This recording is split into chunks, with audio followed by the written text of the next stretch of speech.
it truly is a pleasure. Really wanted to sit and just discuss the idea of the dream imagined. And, I'll allow you to take the floor.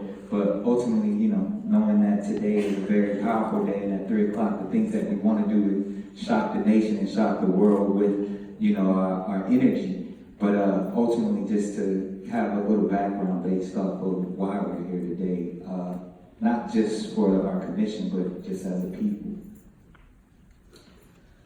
Well, I think most of us know that we got a lot of work to do, right?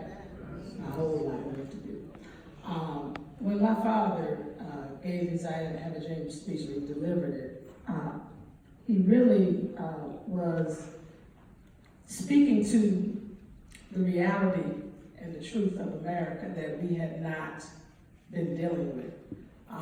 When people think about that speech, most people like the feel-good part. But the first part of it is the most important part. It's the part that we're still reckoning with today, which is that bounce check, the insufficient funds in the vault of democracy that we have received as African Americans. And although when he made the pronouncement, since that time, we've passed legislation, Civil Rights Act, Voting Rights Act, the Housing Act, and other legislation. The reality is that there's more work past legislation that we have to do. He said that laws can declare rights, but they can't deliver rights. And too often, we put a lot of energy into getting legislation passed, but we don't put enough energy into making sure that that legislation accomplishes what it was set out to accomplish. And so that's where all of our work has to begin. But if I think about his dream, he was speaking of creating a more just, humane, and equitable society. And when I look at the landscape right now of America, we as African Americans still, this statement is still true today. We are the last hired and the first fired. When it comes to every arena in American life, we are last, and that's tragic after a movement that awakened us to the value of African Americans. And so we're still suffering from people understanding our value, our worth, and our dignity. And so this 400-year commission is so important because it gives us an opportunity to begin to set some records straight. But in order to set the record straight, we have to understand that history. Absolutely. Yeah. And that history needs to be more than that we were slaves.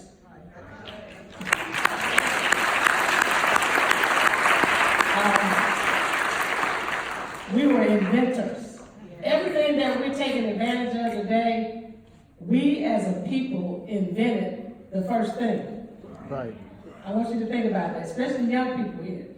The thing that saves our lives on a daily basis, stoplights, an African American invented. And that part of who we are is never talked about. As we try to build a new vision, part of that vision has to be, see me for it. When they say, what is the look this?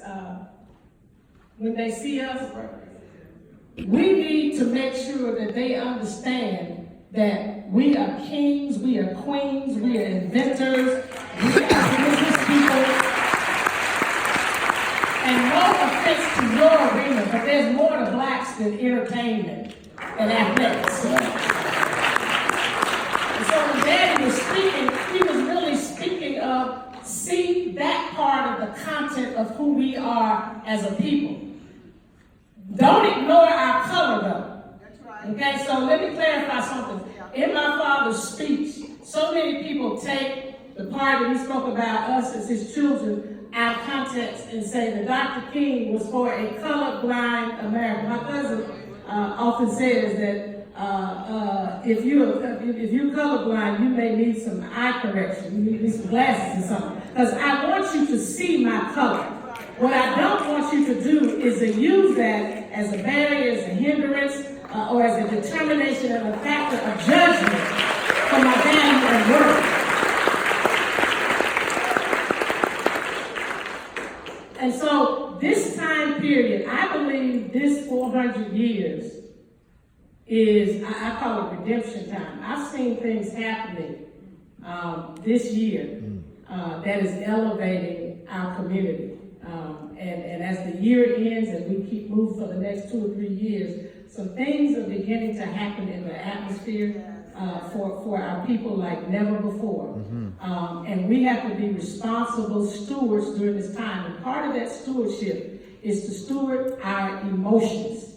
In my father's speech, there's a phrase in there that he said that I don't want us to miss or overlook.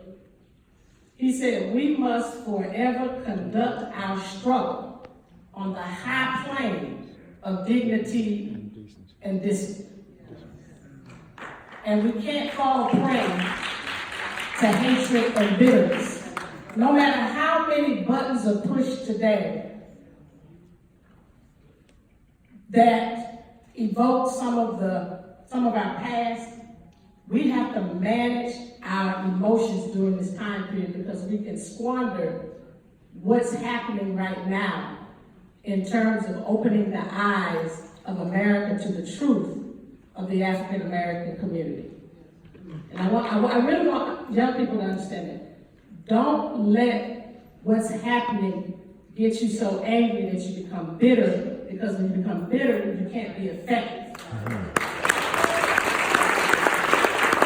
That's what that nonviolent movement was really about. It wasn't passive. It was very strong and courageous. It takes more courage to resist something and stand up to something in a strength of love than it does to just fight back.